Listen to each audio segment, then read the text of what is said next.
Okay, we're on Sheviit Perek Daled Mishnah Aleph. Our Mishnah was going to be a continuation of some of the things that Chazal instituted in order to prevent people from doing work in their fields in a way that was prohibited.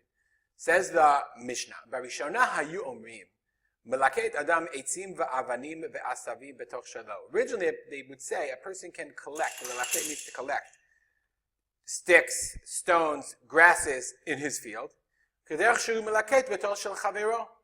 Et hagas gas, okay, the way he would collect in his friend's field. Et hagas gas means the thick branches, and we'll see in a second what this means. The Bartanura will explain what it means. Okay, let's look at the Bartanura in order to understand what we're talking about. It says the Bartanura, Barishona originally, we're going to see there's the original and then the Takanat Chazal.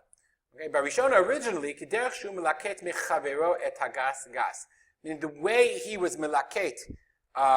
In his mechavero from his friend etagaskas hachi mefarsha b'matnitin b'Yerushalmi.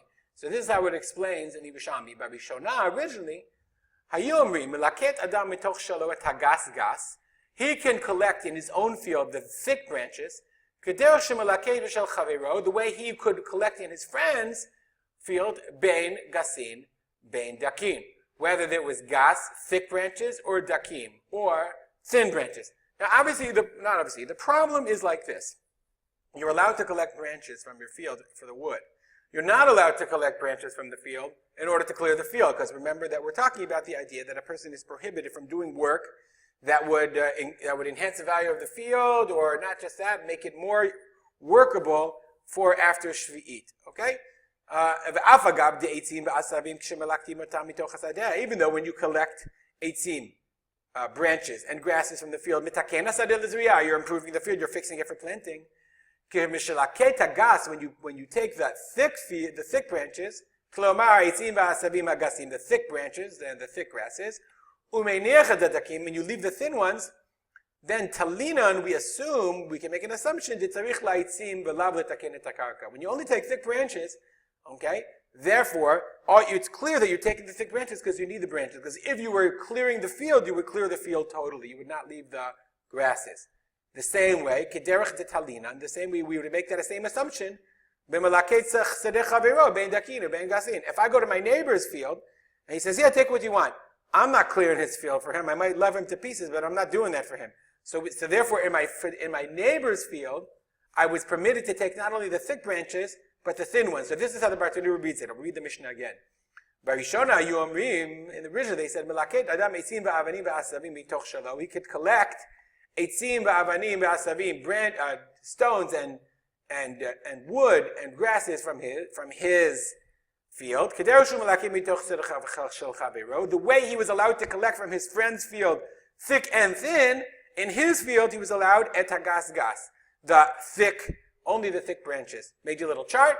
So this is originally in his own field, gasim, because we assume since he's leaving the small grasses and branches, therefore, that indicates that he's not clearing his field. Whereas his friend's field, he can take whatever he wants. Gasim, bidakim, both thick and thin, because nobody in the right mind will clear his friend's field. But Mishavu ove avera, when the sinners began to Mishavu ove avera, when there was a multitude of sinners, התקינו שיהיה זה מלקט מתוך של זה, וזה מלקט מתוך של זה, שלא בטובה. Okay? They made a takana that this one can collect in his friend's field, in the other's field. And this one can collect in the other one's field, שלא בטובה. I.e., there's no wink, wink, nudge, nudge, like this, what we say in Israel. Like this. There's no quid pro quo. That would be the term of bitova.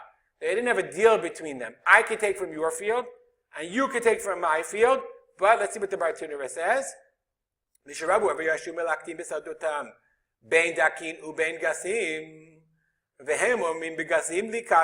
they would collect both dakim and gasim, the problem was when they let people go and collect in their own field, people would collect the dakim and the gasim.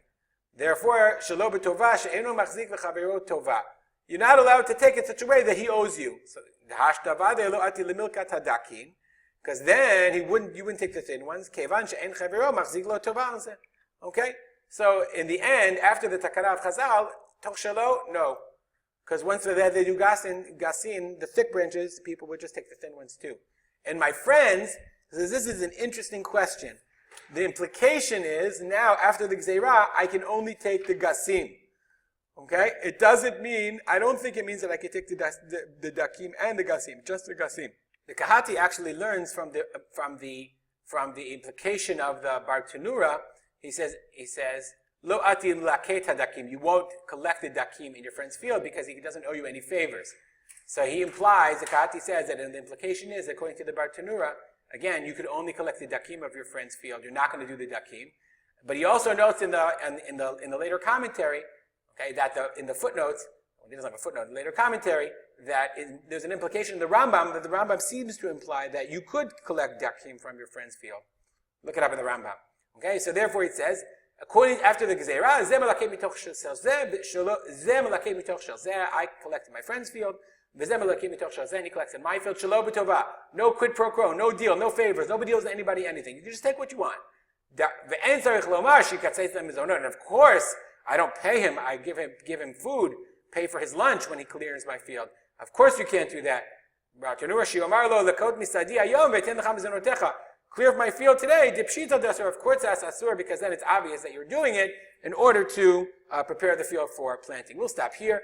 Any comments or questions, as always, rspolter at, go to the top, gmail.com, and we'll dedicate the learning to the memory of my father, Harav Simcha ben Yitzchak Kalman. Have a great day.